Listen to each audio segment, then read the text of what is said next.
दूदू विधानसभा क्षेत्र के ब्लॉक अध्यक्ष, मंडल अध्यक्ष और बाबूलाल नागर जी साथ में आए थे और इन्होंने जो नया संगठन बना है उसके लिए प्रदेश कांग्रेस कमेटी का आभार जताया और मैंने इनका आभार जताया कि आप सबने मिलकर के एक अच्छा संगठन बनाया है। और अभी पंचायत समिति के चुनाव हुए, उसमें भी उप मुख्यमंत्री के इलाके में भी इन्होंने अच्छी जीत दर्ज कराई है।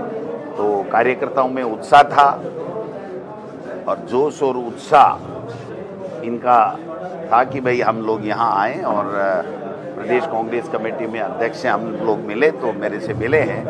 मैंने इनको आगाह किया है कि 1.5 साल में जिस प्रकार से जो ये राजस्थान के अंदर सरकार चल रही है, सरकार नाम की कोई चीज़ नहीं है। एक तरीके से राष्ट्रपति शासन जैसे होता है वैसा होता है। जनप्रतिनिधियों का, मुख्यमंत्री जी का कोई रोल सरकार में दिख नहीं रहा है और हर वर्ग त्रस्त है, परेशान है, भ्रष्टाचार का आलम है, कानून व्यवस्था नाम की कोई चीज़ है नहीं। किसान को समय के ऊपर फसल का समय है, उनको खाद बीज मिल नहीं रहा है। और कृषि मंत्री जी पहले कह रहे थे पूरे देश में खाद नकली मिल रही है, बीज नकली बेचे जा रहे हैं। वो भी बहुत ही गंभीर आरोप एक भारत सरकार के ऊपर भी था, डबल इंजन पे भी था, उसके ऊपर कोई संज्ञान लिया नहीं। और कल मैंने कृषि मंत्री जी का बयान सुना है, उन्होंने कहा जो नकली खाद हम लोग पकड़ रहे हैं, जो नकली बीज हम लोग पकड़ रहे हैं, FIR लॉन्च करा रहे हैं, वो सारा का सारा गुजरात से आ रहा है। तो इसका मतलब ये हुआ कि गुजरात का जो मॉडल है वो पूरे देश में लागू, और ये गुजरात का यही मॉडल है कि अफीम तस्करी, अवैध शराब, नकली खाद, ये सारा गुजरात से होते हुए पूरे देश में नेटवर्क इनका फैला हुआ है और कोई कार्रवाई हो नहीं रही है। और यहाँ राजस्थान में तो सरकार नाम की कोई चीज़ है ही नहीं।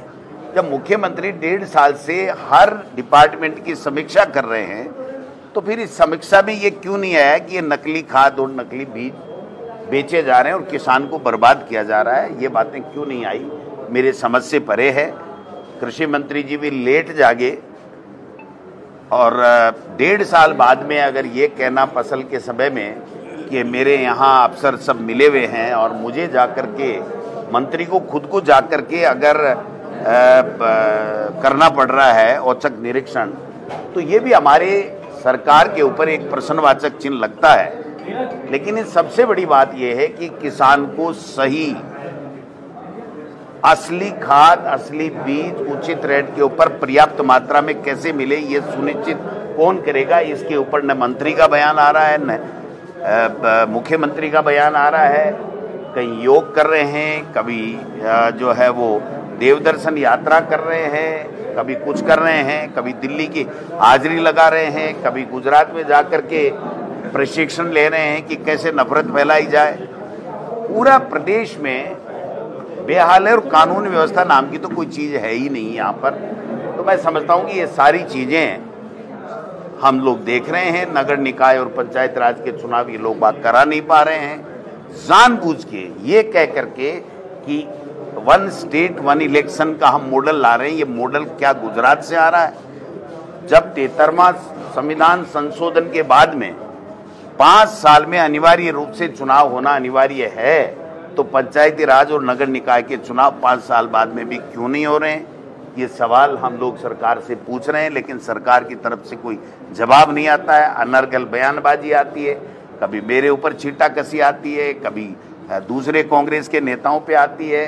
मैं समझता हूं कि सरकार को अब अपनी जवाबदेही से बचना नहीं चाहिए। कोई भी सवाल अगर विपक्ष या जनता पूछती है तो उसका जवाब कम से कम उनको देना चाहिए। लेकिन मुख्यमंत्री जी का तो पता नहीं, ये तय ही कर रखा है कि पर्ची आएगी तो ही बोलूँगा दिल्ली से, नहीं तो नहीं बोलूँगा।